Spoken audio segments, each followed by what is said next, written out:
أعوذ بالله من الشيطان الرجيم. بسم الله الرحمن الرحيم. ألف لام ميم.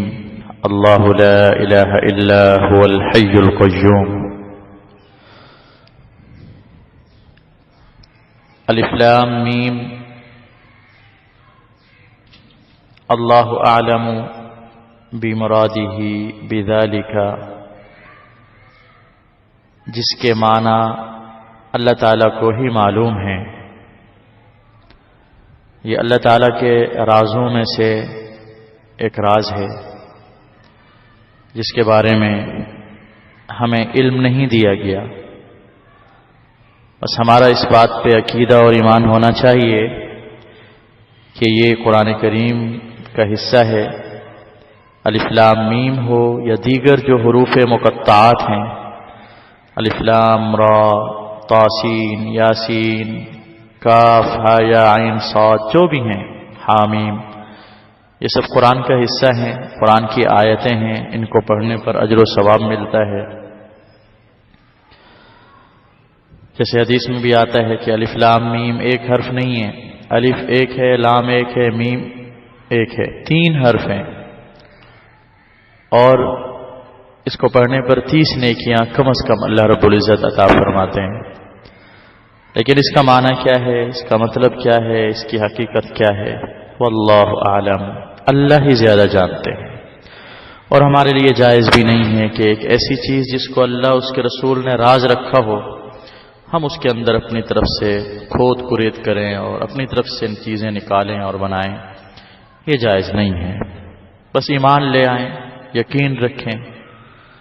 اللہ لا الہ الا هو الحی القیوم، اللہ نہیں ہے اس کے سوا کوئی معبود. الحی وہ زندہ ہے، القیوم سب کا تھامنے والا ہے. الحی زندہ ہے، القیوم ہر چیز کو سنبھالنے والا ہے، تمام کی تمام چیزوں کو سنبھالنے والے ہیں اللہ تعالی. حی قیوم، یا حی یا قیوم، علماء فرماتے ہیں کہ اللہ تعالیٰ کے اسم اعظم ہیں یہ. ان کے ذریعے اللہ سے دعا مانگنے سے دعائیں قبول ہوتی ہیں. حضرت علی فرماتے ہیں رضی اللہ تعالی عنہ، فرماتے ہیں کہ میں نے آپ صلی اللہ علیہ وسلم کو دیکھا غزوہ بدر والی رات کہ آپ صلی اللہ علیہ وسلم سجدے کی حالت میں یہ دعا فرما رہے تھے، یا حی یا قیوم برحمتک استغیث. تو اللہ تعالیٰ کی یہ 2 صفات ہیں، بہت عظیم الشان صفات ہیں. اور نجران ایک علاقہ ہے عرب میں، یمن کے قریب، جہاں عیسائی رہتے تھے، نصارا. نجران کے عیسائیوں کا ایک بڑا وفد آپ صلی اللہ علیہ وسلم کو ملنے آیا. تقریباً یہ 60 افراد پر مشتمل تھا، اور ان میں ان کے علماء بھی تھے، ان کے امیر اور بڑے سردار بھی تھے، اور ان کے مدبرین، مفکرین، جیسے ہوتا ہے تھنک ٹینک ہوتا ہے، اس طرح کی رائے اور تدبیر رکھنے والے، امور کو سمجھنے والے سمجھدار لوگ وہ بھی تھے. ان کا جو امیر تھا اس کا نام تھا عبد المسیح عاقب، اور ایک تھا ایہم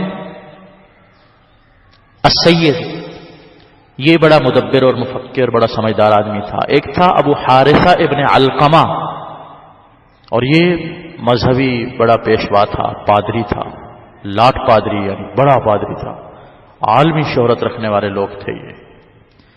اور یہ جو تیسرا شخص تھا ابو حارثہ ابن علقمہ، عرب کے مشہور قبیلے بنو بکر بن وائل سے تعلق رکھتا تھا. یعنی پہلے یہ مشرک تھا، پھر یہ عیسائی بن گیا، پکا عیسائی بن گیا. پھر اس وقت کے جو عیسائیوں کے مرکز تھے، روم وغیرہ، انہوں نے، ان کے بادشاہوں نے اس کی مذہبی مضبوطی اور صلاحیت اور سکلز کو دیکھتے ہوئے اس کو بڑی عزت دی، احترام دیا اور گرجے تعمیر کر دیے اور بڑے مذہبی امور پر اس کو اعلیٰ مناصب دیے. تو یہ بھی آپ صلی اللہ علیہ وسلم کی خدمت میں آیا اور ملنے آیا. اور متنازع مسائل پر حضرت عیسیٰ علیہ السلام سے متعلق کہ جی وہ اللہ کے بیٹے ہیں، اللہ کا حصہ ہیں، اس طرح کے جو متنازع مسائل ہیں اس پر گفتگو کی. نبی اکرم صلی اللہ علیہ وسلم نے ان کے ساتھ دلائل کے ذریعے بات فرمائی اور آپ صلی اللہ علیہ وسلم نے ارشاد فرمایا بتاؤ اللہ تعالی ہمیشہ سے زندہ ہے یا نہیں ہے؟ کہنے لگے بالکل ہیں. تو فرمایا بتاؤ پھر عیسیٰ علیہ السلام پر موت آئے گی یا نہیں آئے گی؟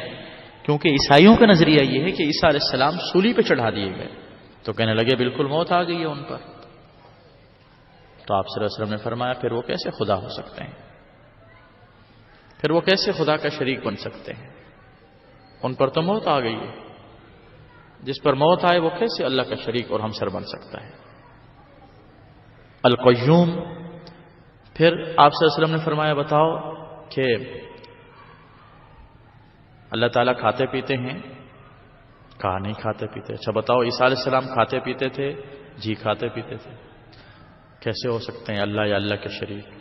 بتاؤ کہ اللہ تعالیٰ نے پوری نظام زندگی پورے کائنات کے عالم اور نظام کو سنبھالا ہوا ہے یا نہیں ہے؟